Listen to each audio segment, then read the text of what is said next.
Hey everybody, this is my other channel where I put playlists of songs. I've been doing it for about a year now, where I take a collection of maybe 10 or 11 songs, and then every season I put out a new one. And last season, or the summer playlist, I actually made a video like this talking about each of the songs. I want to do that again. I had a lot of fun, so let's keep doing this every quarter where I put out a new playlist and then maybe also talk about the songs too. Who knows, at some point I might be able to go back to the really old stuff and talk about them as well. I kind of think of these playlists as a little bit timeless. Like there's nothing contemporary about them. It's really a mixture of old and new favorites, and sometimes these can be really old songs too. So let's just dive in and talk about each song one at a time. I'm not going to play any of the audio in this. I don't want to get like struck for copyright or anything. And I'm going to leave all the playlists down below, both on Spotify and Apple Music, as well as here on YouTube.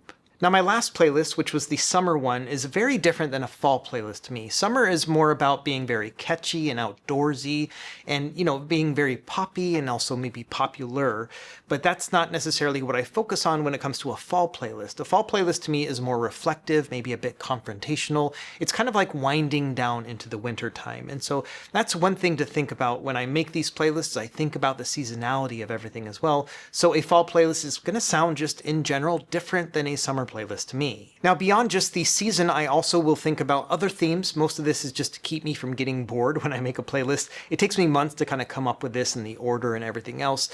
And the way I look at it for these, it can be any number of things. Anything that's kind of interesting to me. Maybe it's geography or, some sort of theme about, like whether or not it's a certain band and then the bands around it. Like those are the ways that I think about some of these playlists. And in this playlist in particular, I'm thinking mostly about vocals, like specifically the delivery of vocals within each of these songs, which I find very striking. So we're going to focus on that in this video. Now, of note, I don't actually pay attention to lyrics when it comes to songs. It depends on the artist and everything, but for the most part, all I really care about is the melody and presentation of the vocals and how that collaborates with the instruments as well. And so that's kind of how I focus on things. So I couldn't really tell you the lyrics to most songs that I listen to. It's just not something that I pay attention to. It's kind of weird. Like I never look up like the lyrics to a song. I don't really care what the person's trying to say. I want to know how they are saying it. So the first song is a band called Cataldo. The song is called In Now and Then, and this is from, I think, around 2014 or so. So it's a little bit older of a song. These guys have been around for, I don't know, maybe almost 20 years at this point. They are originally from Idaho and then moved to Seattle. It's just one guy. His name's Eric Anderson, but then he has like a rotating cast of like band members that help him out. And I really like this band. They are hard to classify. I would consider them to be like soft indie rock or maybe indie pop. It really depends on the album.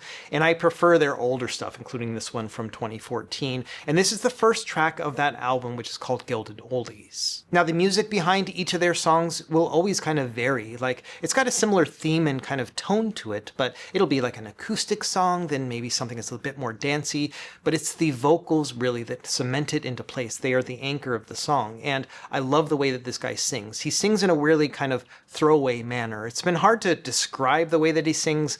The way that I think about it is if you were just to pull some lyrics out of your pocket and then just kind of toss them on the ground. Like that's what it feels like. He just kind of throws out the words, and it's a beautiful way of singing, and you don't see it very often. Usually people really try to sing like from the diaphragm and stuff, and he doesn't really feel like he's doing that. Like it's just kind of delivering the songs. It's almost like he's feeding birds, like he's just throwing out bird seed the way he sings. And I really love that. And this is a really good example. It's the opening track of this album. It really kind of sets the stage. And so I like this too because it set the stage for this playlist. So there's not much else to this song. It's kind of piano driven, but then the guitars and bass and stuff come in, and it really comes into a fully fledged song by the end. But it's the vocals that really just kind of anchor everything together. So I love this track, and so that's why I started out with this playlist. Okay, the second song is called Life Signs from a band called Water From Your Eyes. Now, these guys have been around for a while too. They're originally from Chicago. I think they're in New York City now. But this is their most recent album. I think it's only been out for like 3 or 4 months now, and I believe this is like their single from it. And I picked up on this, I think, from some sort of like algorithm-based playlist at some point, but I really liked this song, and I hadn't heard the band before. And so I really enjoy this album, but this song in particular has really struck me. What I like about this song is that it's a mixture of different genres, but it actually works. And I kind of hate it when things mix, you know, like there are only very few like rap rock bands that are actually good, like Rage Against the Machine. Most everything else is pretty terrible. This band mixed two kind of sounds that I thought were really interesting, and so I really wanted to focus on that with this as well. Again, a lot has to do with the vocals. So the instrumentation itself is a little bit like post-punky and maybe like mathy in a little bit way, so like math rock, you know, kind of reminds me of Discord bands. Discord's a label from Washington, D.C., you know, bands like Fugazi are on it, and it kind of reminds me of that sound, like that DC sound. But then the vocals come in. It's a female vocalist, and she sounds like Beck. Like it's kind of funny. Like it's like Beck singing on top of like Fugazi. And so I really like this overall sound. It doesn't sound like that the whole song, but there are elements to that, and I really like that. And it's got a very catchy chorus to it as well that doesn't really sound like you know, Fugazi, or even at that point it doesn't sound like Beck, but it sounds a bit more like another similar band called the Evens, which has got Ian MacKaye in it, which is a guy from Fugazi and Minor Threat. And it's got this kind of similar lighter tone to it. So I really like the way that this song kind of goes up and down. It's kind of intense, but then also gets to this kind of really interesting Beck-style lyric, and then jumps into something softer, and it kind of goes back and forth, but it flows really well. It's a bit of a longer song. I think it's, you know, it's 4.5 minutes long. That's usually kind of the cusp of how long I'll make a song in a playlist. And yeah, I really like this one as well, and I think you'll like it too. So that's song number 2. So at this point, at the third song, I was starting to kind of think about where we're going to flow from here. We had this kind of poppier song and something that's a little bit more like post-hardcore or post-punk. And so I wanted to kind of go more in that direction of something that's a little bit more abrasive. And so I found this band a while back. I have a text that I do with this guy that I've had for, I don't know, 20 years at this point, just this ongoing conversation. He was a Chinese linguist that I knew back in the school days, which was, gosh, 25 years ago. I was in Russian class, he was in Chinese class, but we hit it off. We were on the same run team back in the day. Anyway, this guy, Andy, will text me all the time because he lives in Seattle now, and he just comes across Russian stuff. And I think anytime he sees something Russian, he's like, well, I gotta talk to Russ about this. And it's always funny. It's like, hey, I talked to this lady. She said this word. What does this word mean? Or whatever. It's just random crazy stuff. So years ago, he sent me this album, and he said, what is this thing? It's this band called Molchat Doma. And he's like, what does this mean? Like, what are they about or whatever? And so I had to look them up. They're a Belarusian band. And man, they sound really old school. They sound like Joy Division, or a Russian band from around this time period as well called Kino, which I really loved. And so they've got this very post-punk kind of brooding sound to them, very Eastern European sounding. And but they also sound, yeah, straight out of like the mid-'80s. And I really like the sound for something that's only a few years old. Anyway, the song that I picked for this is called Судно, or Boris Ryzhy. And it is, I think, a popular song. I think it like went viral on TikTok or something like that. Anyway, it's really kind of a neat song. I don't really know what the guy is saying. I've kind of looked up the lyrics just because the guy was asking me about it, you know, Andy. And it's talking about like basically that life is a struggle and not comfortable, but dying is comfortable.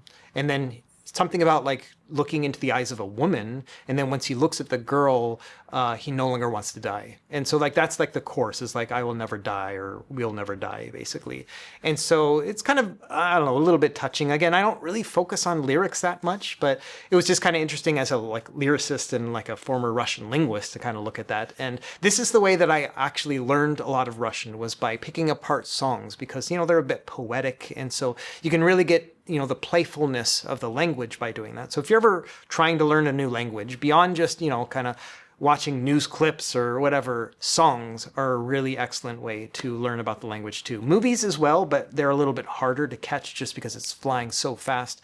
Music often will repeat the lyrics, and so that's just a great way to do it as well. Anyway, I'm on a tangent here, but that's the third song here, was that Molchat Doma song. And it's, yeah, got this very Eastern European post-punk sound to it, which I thought was a good flow from the previous song. So I think you'll enjoy this one too. So at this point, we're on song number 4. And again, I wanted to kind of keep the flow going. And so this time, again, focusing on that whole vocal idea, what I wanted to do next was focus on vocals that kind of reminded me of that post-punk era, but maybe didn't sound like it. And so For this song, I picked an artist named Mitski, and this is a Japanese-American artist who's, done a lot of pop albums over the years.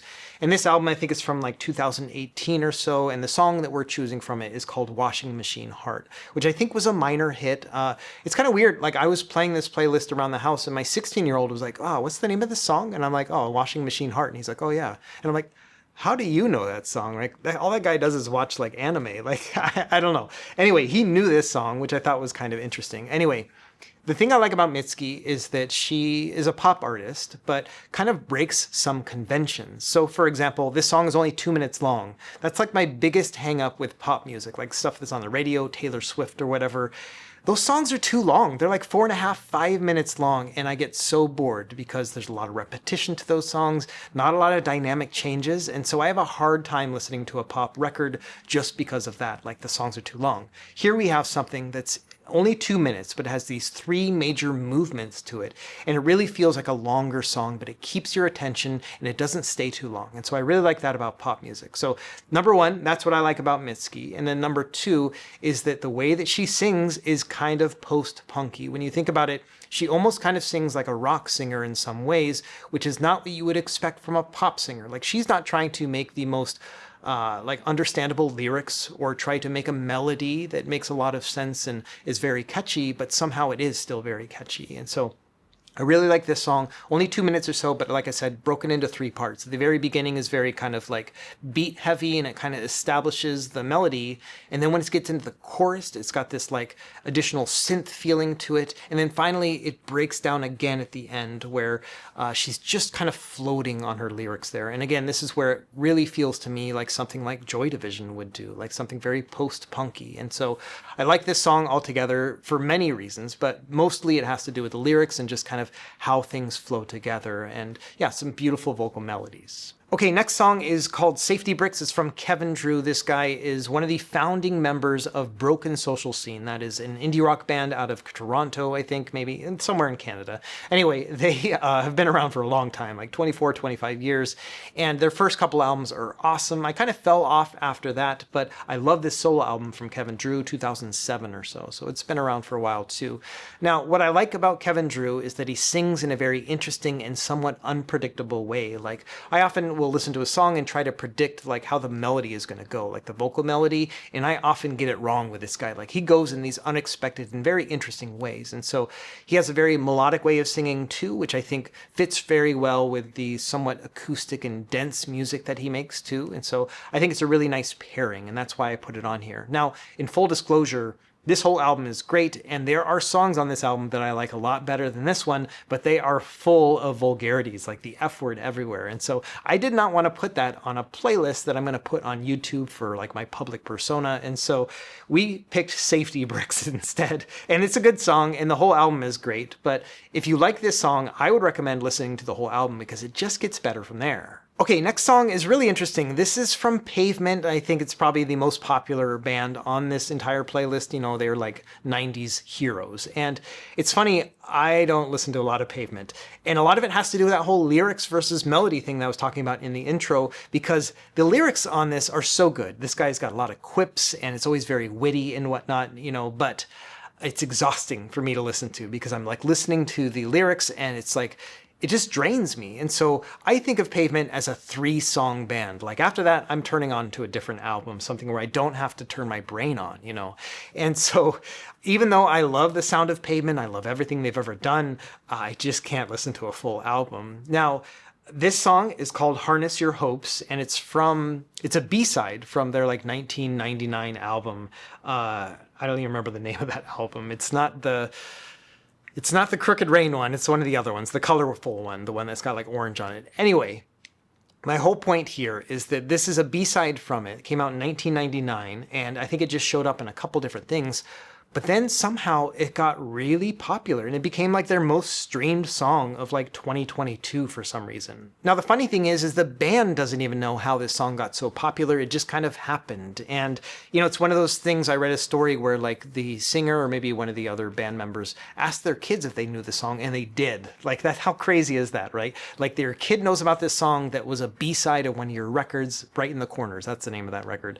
And yeah, it's one of those things where it's just kind of interesting how it just just blew up in a different place in time. Now, the reason why I put it on this playlist is because it's kind of the opposite of what we've been doing with the rest of the playlist, where we're focusing on the vocal melodies and kind of how everything presents itself.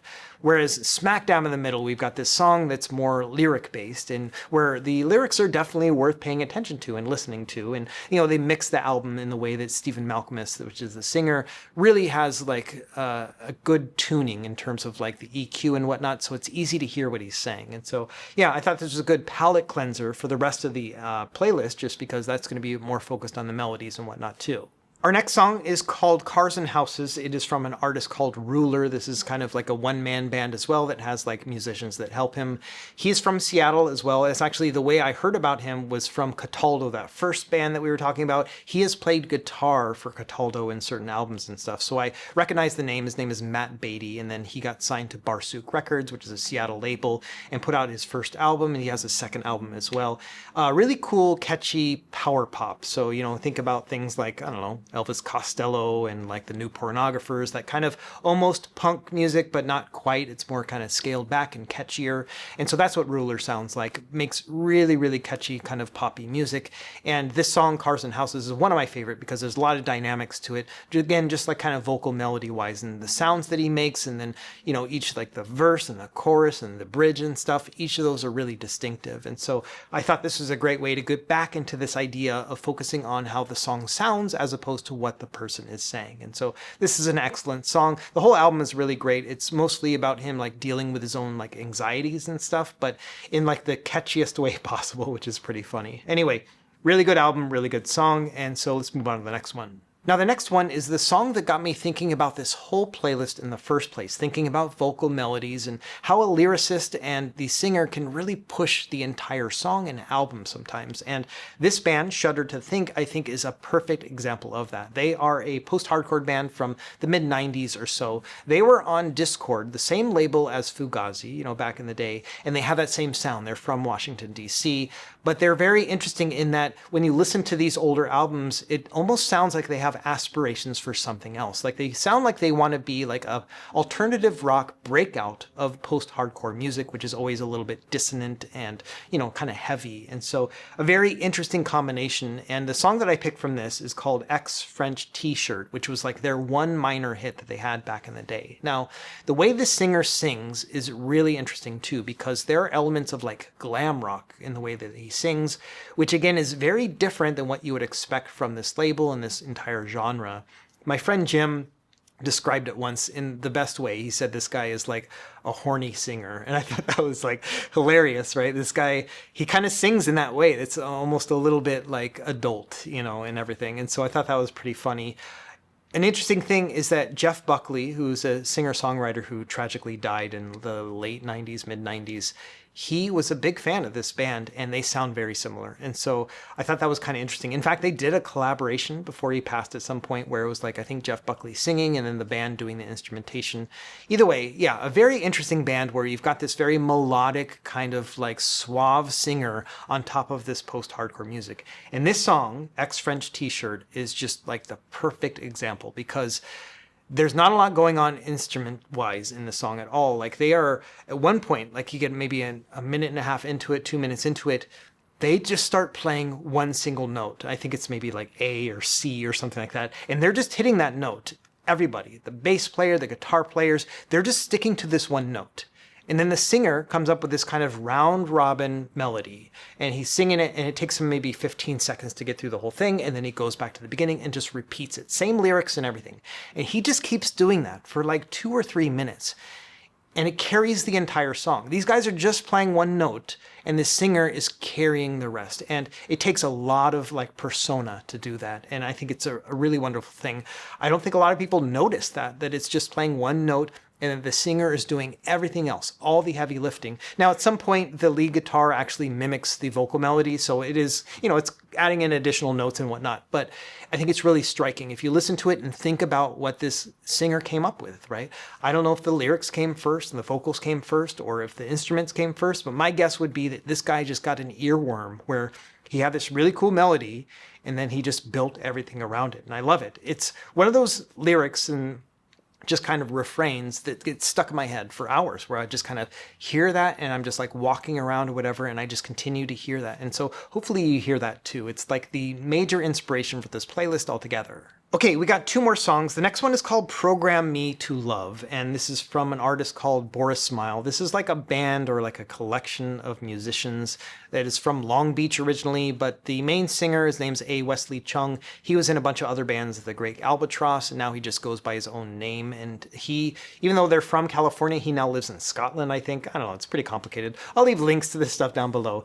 Either way, Boris Ryzhy made a few EPs and albums, and it's all great. This one in particular, the Beartooth EP, is my favorite. It's only like 25 minutes long. And this song in particular is one of my favorites as well, Program Me to Love. It's, as far as I can tell, I don't really listen to a lot of lyrics. It's about like 2 robots that fall in love, and they're trying to like love in the way that humans do. And it's just kind of complicated. It's not working, you know. But what I love about, you know, Boris Ryzhy and really this guy in particular is his vocal melodies are just so soft and kind, you know, like it just feels really nice and melodic. The instrumentation will sometimes be a bit morose, you know, like kind of like Pedro the Lion, where it's just kind of sad, you know. But when you put it together with the lyrics and the way this guy sings, which I think is just kind of a little bit light and airy, it's a really nice combination. It kind of reminds me of like a poppier and catchier version of Radiohead in some ways, and so this is an excellent song, and I thought it would be a really good fit. Okay, and our last song is going to be Guitar and Video Games from Sunny Day Real Estate, one of my favorite bands of all time. I never like to say like who my favorite band is or anything, but these guys are definitely in my top 20. I would give you that. Anyway, this is from their 3rd album, I guess. I don't know. They like broke up in the middle of making their 2nd album, which kind of feels incomplete to me. That's their Pink album.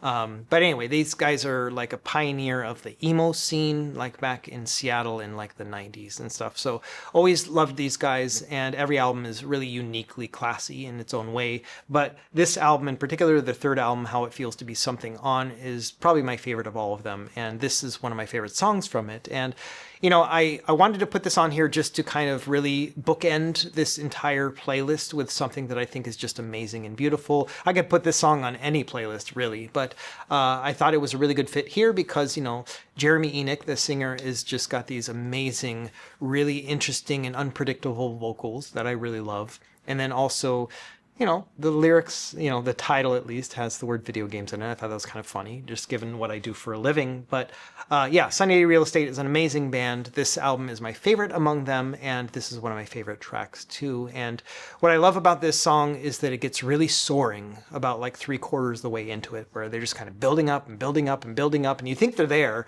but they're not. They're actually got a little bit more to go. And so I really like that. I think it's a really good closing album song, you know, like just in the sense that it's really cool to close out a playlist with something that's kind of inspiring and just kind of uplifting and big, you know, and that's definitely this album and this song as well. So I think that's about it. I just kind of wanted to talk through each of these songs. I don't know if I'm describing these songs very well or if I'm just kind of, you know, brain dumping everything, but I'm hoping that you find this kind of interesting and that it compels you to check out these albums and artists as well, because there's so much good music out there. It is really hard to curate it down to 10 or 11 songs per playlist, but I think that the act of doing so is really fun for me, and then sharing it, I hope, is a lot of fun for you as well. So let me know what you think in the comments down below, and yeah, in a few months I'll make another video. Maybe at some point I'll go back to my old playlists and make videos for those as well. Let me know if you'd like that too. So anyway, I don't really know how to close out these videos, so we'll see you next time.